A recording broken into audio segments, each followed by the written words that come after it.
ہم سبھی جانتے ہیں کہ لوط علیہ السلام حضرت ابراہیم علیہ السلام کے بھتیجے تھے۔ ابراہیم علیہ السلام کے ایک بھائی تھے جس کا نام تھا ہاران، ان کے بیٹے تھے حضرت لوط علیہ السلام، اور بچپن سے ہی ان کے مزاج میں بہت زیادہ صالحیت تھی۔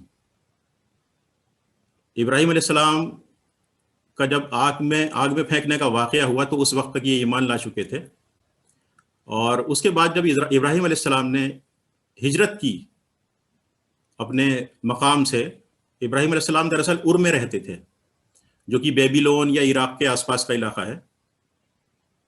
تو وہاں سے جب ابراہیم علیہ السلام نے ہجرت کی تو حضرت لوط علیہ السلام ان کے ساتھ نکل پڑے، اور وہاں سے انہوں نے ایک طویل سفر کیا، کنعان ہوتے ہوئے یہ مصر پہنچے، اور مصر میں حضرت ابراہیم علیہ السلام سے ان کا مشورہ ہوا کہ اب انہیں دعوتی کام کہاں پر جا کر کے کرنا چاہیے، کس علاقے میں کرنا چاہیے۔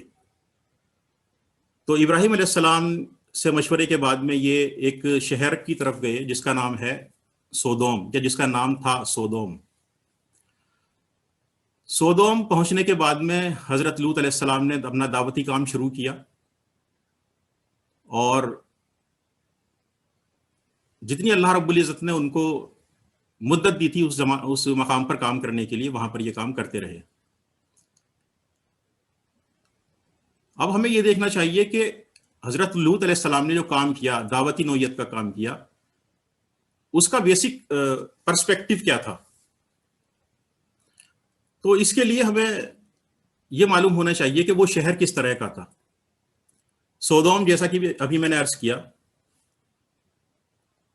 ایک ایسی جگہ پر واقع تھا جس کو اگر ہم آج کل کے نقشے کے حساب سے دیکھیں تو یہ ویسٹ بینک، جو کہ فلسطین کا ایریا ہے، فلسطین میں ایک جگہ ہے ویسٹ بینک، اور اس کے نیچے ہے جارڈن کی باؤنڈری ہے، اس کو ہم اردن کے نام سے بھی جانتے ہیں۔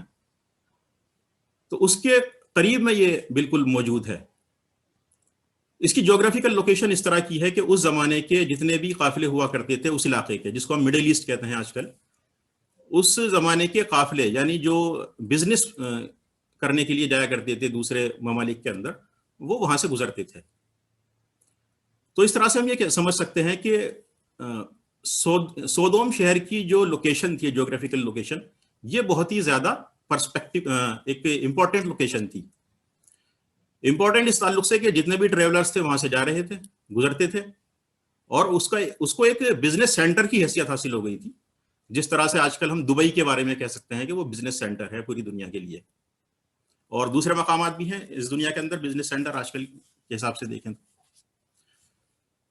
تو وہاں کے لوگوں کے لیے ایک بڑا اچھا موقع اللہ تعالیٰ نے فراہم کیا تھا کہ وہ اپنے اچھے عادت اور اخلاق کو اپناتے ہوئے ان لوگوں کی مدد کرتے جو وہاں سے گزرتے تھے، اور اپنے بزنس کو بڑھاتے۔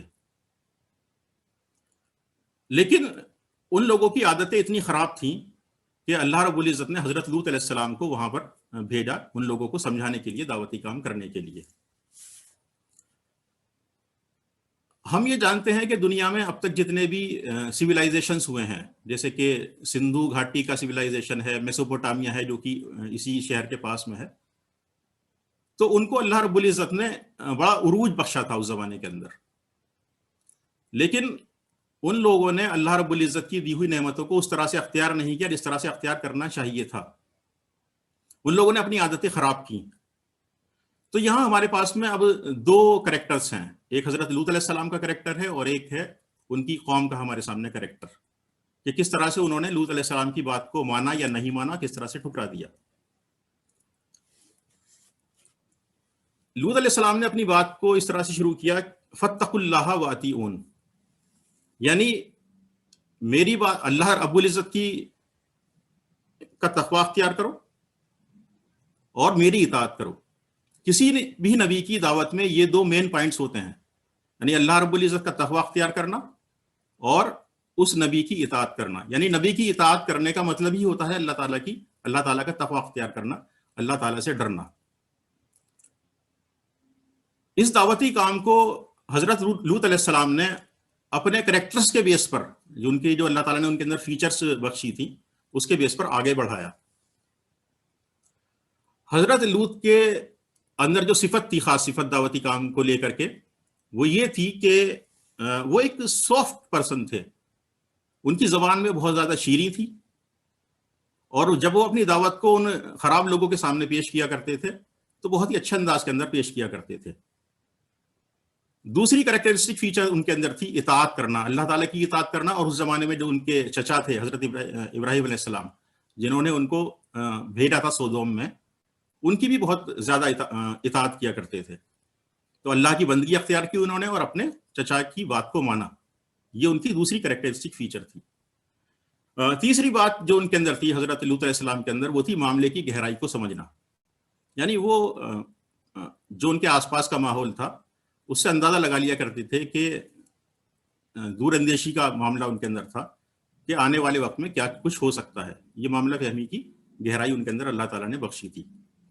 اور چوتھی ان کے اندر ایک صفت یہ تھی کہ وہ ایک مہمان نواز تھے، بہت زیادہ مہمان نوازی کے قائل تھے۔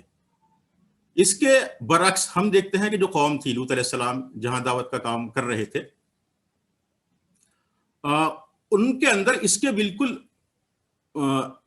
اپوزٹ صفات تھیں۔ صفات تو ان کو ہم نہیں کہیں گے، خرابیاں تھیں ان کے اندر۔ ایک تھی وہ ہارش تھے، لوط علیہ السلام جب ان کو دعوت دیا کرتے تھے تو ان کی بات کو وہ خراب انداز کے اندر ٹھکرایا کرتے تھے، اس پر غور بھی نہیں کیا کرتے تھے، عمل کرنے کی بات تو بہت دور کی ہے۔ دوسری بات تھی کہ ان کے اندر اطاعت کا کوئی جذبہ نہیں تھا، یعنی جو سودومی لوگ تھے یعنی جو یہ سودوم کے رہنے والے تھے، ان کے اندر اطاعت کا کوئی جذبہ نہیں تھا، یعنی حضرت نبی کے کریکٹر کے بالکل خلاف وہ کام کیا کرتے تھے۔ تیسرا یہ تھا کہ ان کے اندر معاملہ فہمی بالکل بھی نہیں تھی، جیسا کہ ابھی بات آئی کہ وہاں بزنس مین گزرا کرتے تھے اس علاقے سے، تو وہ چاہتے تو اپنے اس سینٹر کو بہت زیادہ ڈیولپ کر سکتے تھے، معاملہ فہمی ان کے اندر ذرا سی بھی نہیں تھی، دور اندیشی ان کے اندر بالکل بھی نہیں تھی۔ اور تیسری چیز یہ تھی کہ وہ مہمان نواز بالکل بھی نہیں تھے۔ تو یہ تو ایک براڈ پرسپیکٹو کے اندر ہم نے ان کے کریکٹرسٹکس کو دیکھا۔ قرآن مجید کے اندر ان کی بہت ساری خرابیاں بیان کی گئی ہیں۔ ان خرابیوں کے علاوہ قرآن مجید نے ان کو کہا کہ وہ کافر تھے، تو کافر کہنا اللہ تعالیٰ سے ہمیں ڈرنا چاہیے کہ اللہ تعالیٰ کسی پر کافر کا ٹھپا لگا دے تو اس کی کیا کنڈیشن دنیا میں ہوگی اور آخرت میں اس کی کیا کنڈیشن ہو سکتی ہے، اللہ تعالیٰ رحم فرمائے۔ قرآن مجید نے ان کے لیے مجرم کا لفظ استعمال کیا، اس میں کوئی ایونٹ تو نہیں دیا گیا، لیکن ظاہر ہے وہ مجرم تھے جو قرآن مجید ان کے بارے میں کہہ رہا ہے۔ بات بعد میں آئے گی کس طرح سے تھے۔ قرآن مجید میں ان کے لیے جاہل کا لفظ استعمال کیا گیا۔ اللہ رب العزت نے ان کے لیے کہا کہ یہ لوگ حد سے زیادہ گزر جانے والے تھے۔ حد سے زیادہ گزر جانے کا مطلب یہ ہے کہ مان لیجیے ہم نے کوئی نقطہ لگا دیا سینٹر پر اور اس کی ایک پیریفیری ہے، سرکمفرنس ہے اس کی، تو جو سینٹر کے قریب رہے گا وہ تو ہوگا تقوی والا، اور جو اس سینٹر سے پیریفیری کی طرف جتنا زیادہ چلے گا وہ ہوگا تقوی سے دور جانے والا، اور بالکل جو پیریفیری پر چلا جائے گا وہ بالکل ایسے مقام پر ہوگا کہ اگر اس نے ایک قدم ادھر رکھا تو پھر وہ تقوی کے دائرے سے باہر نکل جائے گا۔ تو وہ لوگ بالکل حد سے زیادہ گزر جانے والے تھے، اس باؤنڈری کو کراس کر جانے والے تھے، وہ لوگ فاسق تھے۔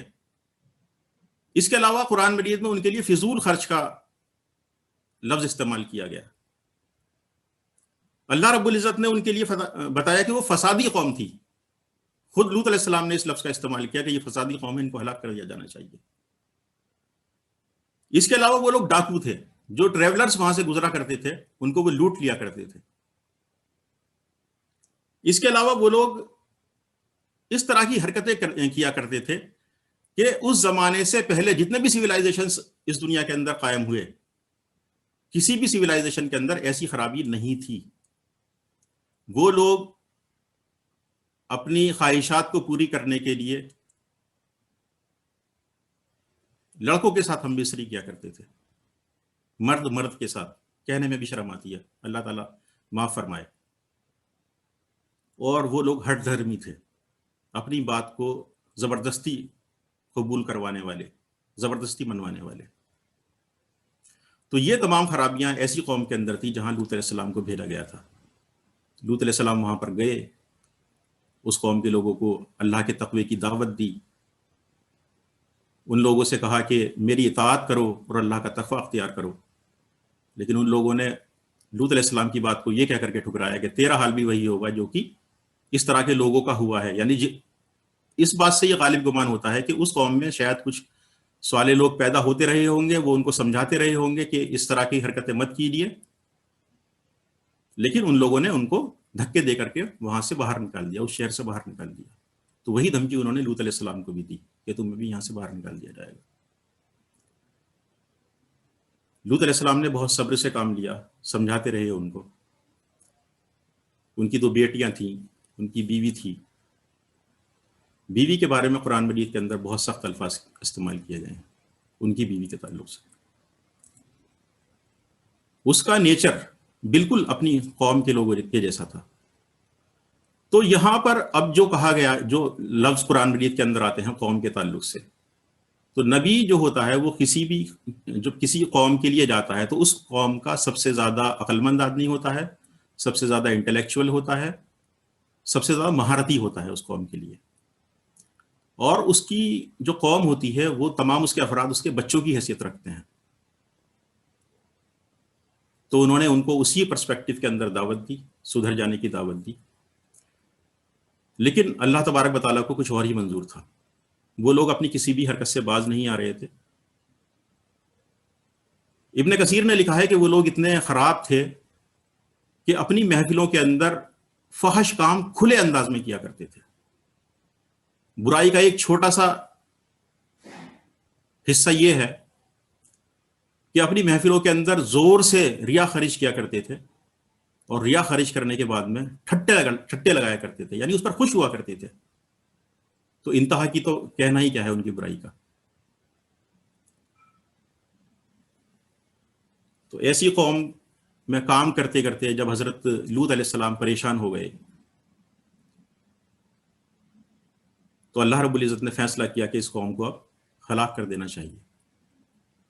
اللہ رب العزت نے 3 فرشتے بھیجے جو کہ پہلے حضرت ابراہیم علیہ السلام کے پاس آئے. ابراہیم علیہ السلام کو ان فرشتوں نے بتایا کہ وہ اس شہر میں جا رہے ہیں جہاں پر لوط علیہ السلام ہیں اور اپنی قوم کو دعوت دے رہے ہیں، لیکن وہ باز نہیں آتی. حضرت ابراہیم علیہ السلام پریشان ہوئے اور انہوں نے ایک طرح سے اللہ تعالیٰ سے ہٹ دھرمی کی، پازیٹیو ہٹ دھرمی، یعنی یہ کوشش کی کہ وہ مان جائیں، فرشتے وہاں نہ جائیں. لوط علیہ السلام کا حوالہ دیا کہ وہاں لوط علیہ السلام بھی ہیں، لیکن اللہ تعالیٰ اپنا یہ فیصلہ کر چکا تھا. لوط علیہ السلام سے ان فرشتوں نے حضرت ابراہیم علیہ السلام سے کہا کہ ہمیں معلوم ہے کہ وہاں پر کون ٹھیک ہے کون خراب ہے.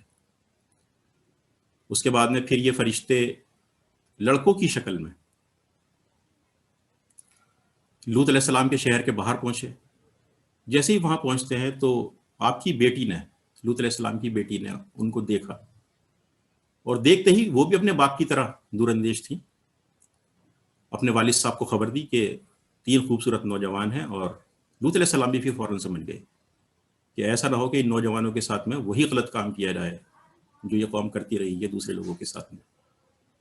لوط علیہ السلام نے ان سے کہا کہ آپ اپنا راستہ بدل لیجئے، شہر کے کنارے سے نکل جائیے. لیکن ان لوگوں نے کہا کہ ہم تو آپ کے مہمان ہیں. تو جیسے یہ بات ان سے کہی گئی لوط علیہ السلام سے کہ مہمان ہیں، تو لوط علیہ السلام پھر ان سے منع نہ کر سکے اور رات کو ان کو اپنے گھر پر لے گئے، جس سے کہ شہر کا کوئی آدمی ان کو دیکھ نہ سکے. لیکن ان کی بیوی جو کہ کافر تھی وہ خاموشی سے گھر سے نکلی، اور اس نے اس قوم کے لوگوں کو جا کر کے، اپنے قوم کے لوگوں کو جا کر کے بتا دیا کہ 3 خوبصورت نوجوان ہیں جو کہ ہمارے گھر میں موجود ہیں.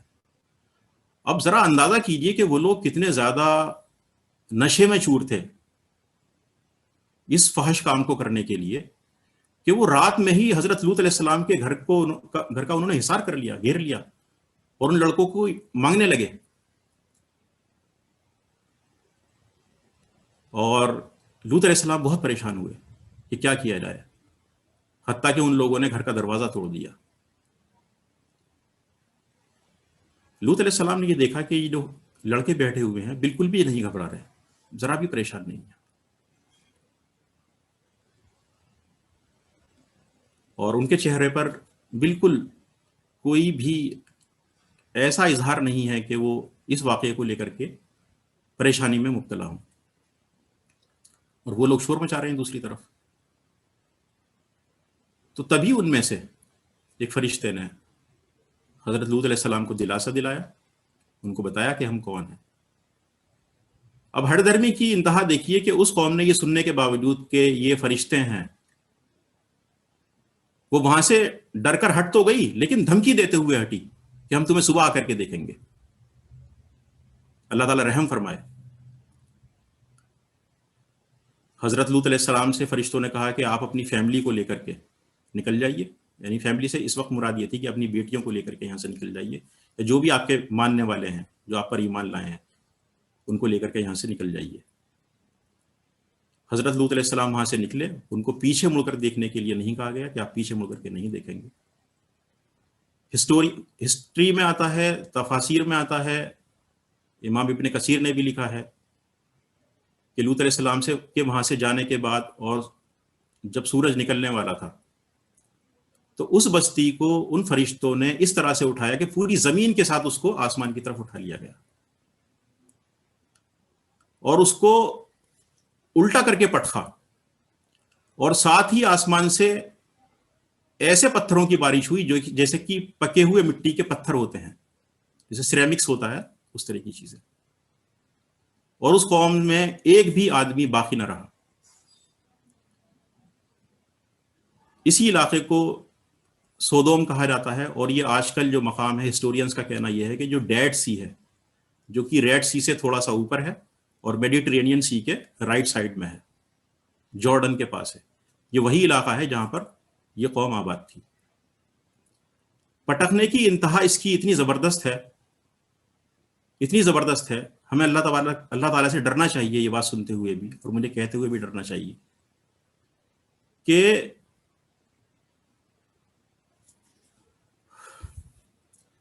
زمین کا سب سے نچلا حصہ اس وقت یہی ہے. یعنی اوپر سے اس کو اتنی زور سے پٹکا گیا کہ اپنے لیول سے 400 میٹر نیچے تک وہ زمین دھس گئی,